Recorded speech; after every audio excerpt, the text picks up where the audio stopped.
Le Flash Info avec le centre de stockage de la Manche. Les gilets jaunes vont-ils paralyser la France demain? Plus de 1500 actions sont prévues partout dans le pays. Dans la Manche, une trentaine de points de blocage sont annoncés selon la préfecture.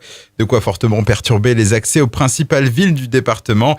Des perturbations sont aussi attendues sur les réseaux de bus de Normandie. La région précise que les services régionaux sont maintenus mais que les temps de parcours et les horaires au point d'arrêt ne sont pas garantis, tout comme les correspondances routières et ferroviaires.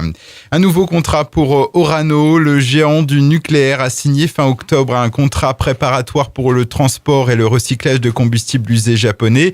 Il porte sur 731 assemblages de combustibles usés issus du réacteur de Fugen. Orano conduira l'ensemble des travaux techniques au futur transport de 111 tonnes de matière nucléaire prévus entre 2023 et 2026. À Flamanville, les travaux du parking de l'EPR au nord du site de la centrale sont en cours d'achèvement. 770 places sont déjà disponibles, une trentaine d'autres le seront en décembre. La tranche 1 et 2 de l'EPR seront alors réunies en une seule zone en ce qui concerne les accès et la surveillance du site. Il restera encore à aménager 200 places sur ce parking. Justice, un couple de Torigny, les villes jugées par le tribunal de Coutances. Ils comparaissaient pour avoir ruiné deux associations, le club de pétanque et le comité des fêtes de la commune dont ils étaient tous deux présidents. Durant 3 ans, de 2013 à 2016, le couple se servait dans les caisses lors des manifestations et utilisait les chéquiers des associations pour financer des dépenses personnelles. Le préjudice s'élèverait à plusieurs dizaines de milliers d'euros.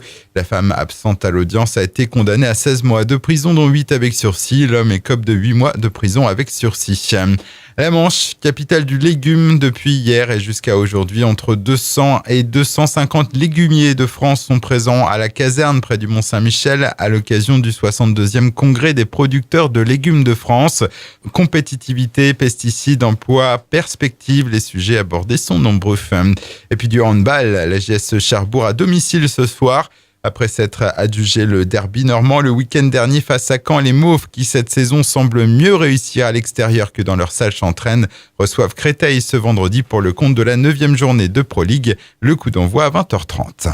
Le Flash Info vous a été présenté par Landra, centre de stockage de la Manche à Digoulville. Pour en savoir plus et visiter notre centre, 0810 120 172, coup d'un appel local.